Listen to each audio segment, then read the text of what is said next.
अब जो हम यहाँ पे पढ़ने जा रहे हैं वो है हमारा यहाँ पे आइसोटोप्स एंड आइसोबार्स के बारे में। तो सबसे पहले मैं यहाँ पे आइसोटोप्स की बात कर लेता हूँ। इसका यहाँ पे एक सिंपल डेफिनेशन है, उसको मैं यहाँ पे डिवाइड करके लिखूंगा।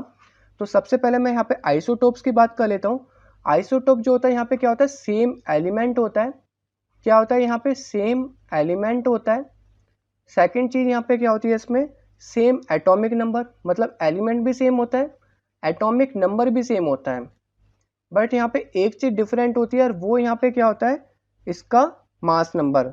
इसमें यहाँ पे क्या होता है, डिफरेंट मास नंबर होता है। क्या होता है, डिफरेंट मास नंबर होता है, डिफरेंट मास नंबर। जैसे कि आपको यहाँ पे डायग्राम में दिख रहा होगा, ये जो यहाँ पे जो डायग्राम है ये यहाँ पे किसके हैं, क्लोरीन आइसोटोप के हैं, क्लोरीन 35 एंड क्लोरीन 37। तो ये क्लोरीन 35 और 37 ये डिफरेंट मास के क्यों हो पाए, क्योंकि इसमें जो प्रोटॉन होता है वो तो यहाँ पे क्या होता है, सेम होता है। दोनों में यहाँ पे 17 नंबर ऑफ प्रोटॉन प्रेजेंट है, बट यहाँ पे डिफरेंट क्या है, डिफरेंट यहाँ पे क्या है, 18 न्यूट्रॉन है, और इस वाले में यहाँ पे क्या है, 20 न्यूट्रॉन प्रेजेंट है, जिसकी वजह से जो इनका एटॉमिक मास है वो यहाँ पे डिफरेंट है। पहले वाले का जो एटॉमिक मास है वो यहाँ पे 35 है एंड दूसरे वाले का यहाँ पे क्या है, 37 है। तो इसको हम यहाँ पे ध्यान से समझते हैं। जो आइसोटोप्स होता है उसमें एलिमेंट भी सेम होता है, एटॉमिक नंबर भी सेम होता है, बट जो मास नंबर होता है वो यहाँ पे डिफरेंट होता है because of different number of neutron. तो यहाँ पे प्रेजेंस ऑफ न्यूट्रॉन्स पे डिपेंड करता है। तो आप यहाँ पे लिख सकते हो डिफरेंट नंबर ऑफ न्यूट्रॉन्स की वजह से होता है, डिफरेंट नंबर ऑफ न्यूट्रॉन्स की वजह से यहाँ पे क्या होता है, इसका जो डिफरेंट मास नंबर होता है। क्योंकि जो प्रोटॉन्स प्रेजेंट होते हैं वो यहाँ पे सेम होते हैं, और मास नंबर को जब भी हम कैलकुलेट करते हैं वो यहाँ पे number of protons plus number of neutron से ही करते हैं, और यहाँ पे न्यूट्रॉन की संख्या वेरी करने की वजह से इसका एटॉमिक मास क्या होता है, डिफरेंट होता है। अब मैं यहाँ पे बात कर लेता हूँ आइसोबार्स की। किसकी बात कर लेता हूँ, आइसोबार्स की, वो मैं यहाँ पे नेक्स्ट पेज पे कर लेता हूँ। अब हम यहाँ पे बात कर लेते हैं आइसोबार्स की। जो आइसोबार्स होते हैं वो यहाँ पे क्या होता है, इसको हम यहाँ पे पढ़ लेते हैं। जो आइसोबार्स होते हैं इसको भी मैं यहाँ पे पार्ट वाइज डिवाइड करूंगा। तो सबसे पहली चीज यहाँ पे क्या होता है, जो इसका मास नंबर होता है वो यहाँ पे क्या होता है, सेम होता है। तो यहाँ पे मैं लिख देता हूँ same mass number, same mass number होता है।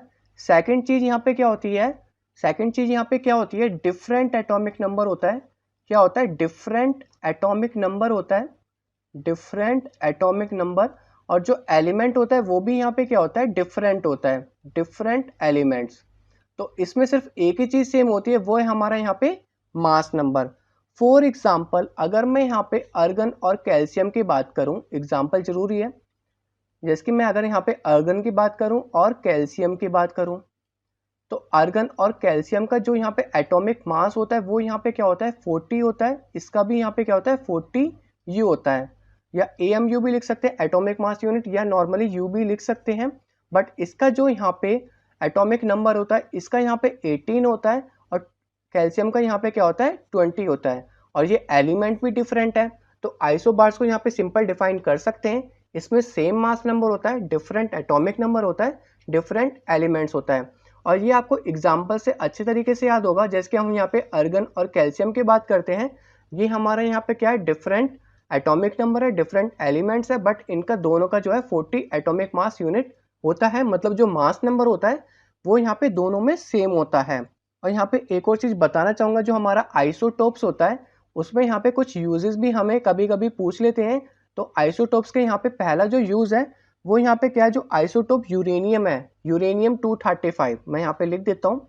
जो यहाँ पे यूरेनियम 235 है वो हमारा किस में काम आता है, न्यूक्लियर रिएक्टर में काम आता है। किस में काम आता है, न्यूक्लियर रिएक्टर में। न्यूक्लियर रिएक्टर मतलब जो इलेक्ट्रिसिटी प्रोड्यूस करते हैं, जो टरबाइन चलाते हैं, उसको यहाँ पे न्यूक्लियर रिएक्टर बोला जाता है। उसमें एक तरह का ये फ्यूल के तरह काम करता है। किसके तरह काम करता है, फ्यूल के तरह काम करता है।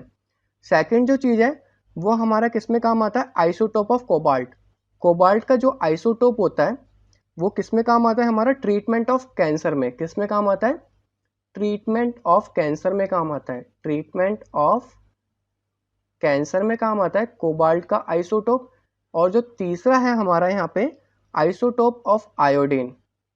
आयोडीन का जो आइसोटोप है वो हमारा किस में काम आता है, ट्रीटमेंट ऑफ गोइट्री। किसका, गोइट्री। जो यहाँ पे गले में यहाँ पे बहुत बड़ा फूल जाता है, सूजन सी आ जाती है, वो आयोडीन की कमी की वजह से आती है। तो ये यहाँ पे क्या करता है, इसका गोइट्री का ट्रीटमेंट करता है। वो जो बीमारी होती है, जो गले में सूजन होती है, उसको यहाँ पे गोइट्री करते हैं और वो डिफिशियंसी ऑफ आयोडीन की वजह से होता है।